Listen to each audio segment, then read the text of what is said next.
Hi, my name is Massimo Banzi and I like to make stuff. So today we're here to look at another project from our Arduino starter kit. Today we're making the spaceship interface. This is a simple project designed to teach you about simple inputs and outputs with Arduino. This circuit is going to show you how simple it is to connect a small button and a set of LEDs to the Arduino board and how you can control the LEDs through the button. First, I want to explain to you a few concepts about Arduino. First of all, Arduino, it's a small computer the size of a credit card, as you can see here, that we can program using the Arduino development environment. I'm going to show you in a few minutes.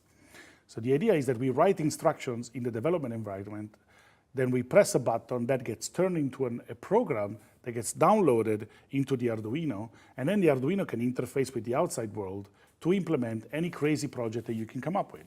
So this project is very simple. We have a button connected to pin number 2 on the Arduino, and then we have 3 LEDs connected to pin 5, 4, and 3 of the Arduino.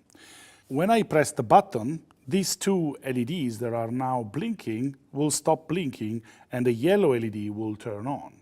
If I release the button, the 2 LEDs will keep blinking. So this is a very simple circuit that allows us to control the behavior of these 3 LEDs from this button. Let's have a look at the code that we need to implement this behavior. At the beginning of the code, we have this line that says const int red LED 1 equal 5. So this creates a constant called red LED 1 that contains the value 5. This is actually a very clever technique that allows us to give a meaningful name to pin numbers. So throughout the code, I don't have to use numbers, but I can use red LED 1 to remember that that particular pin is associated with the first red LED. And if you look, there are another couple of lines where you define a constant for red LED 2 and green LED. Then later on, we have another constant called switch pin equal to. This specifies that the switch or button that we're using is connected to pin number 2. Then let's look at the setup. The setup is that part in your Arduino code that gets executed once when the board is powered on or reset, or this means also right after you upload some code into the Arduino. And so as I said, this gets executed only once. So we see the instruction pin mode. Pin mode basically tells Arduino that we want to make sure that pins red LED 1, red LED 2, and green LED are all configured as output, because the input and output pins of the Arduino can be configured to assume both configurations. Then we have an instruction called pin mode, switch pin input, which is used to specify that the pin number 2 is connected to a switch, and then we want to make sure that that's an input so that we can read from it. Now, let's have a look at the loop section. The loop section in your code gets executed over and over as long as the board is powered on.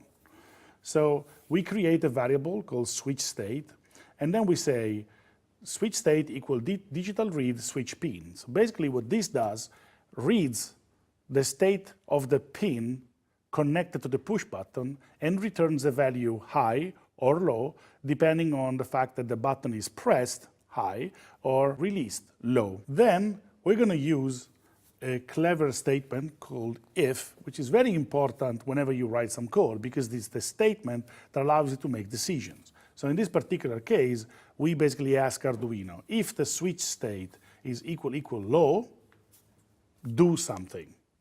So in this case, we use the curly bracket to group lines of code together. So you can see that the if statement is followed by a question, a condition that needs to be verified, and then a curly bracket that specifies which lines of code need to be executed when the condition is true.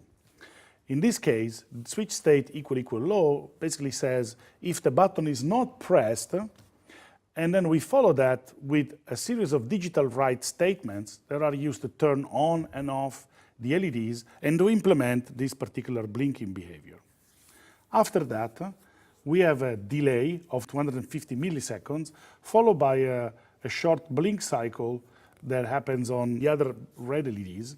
So the instructions that you see in this section of the if statement are used to implement this blinking behavior that you see here.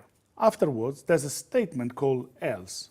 Else is a statement that allows you to basically create a fork in the road in your Arduino code.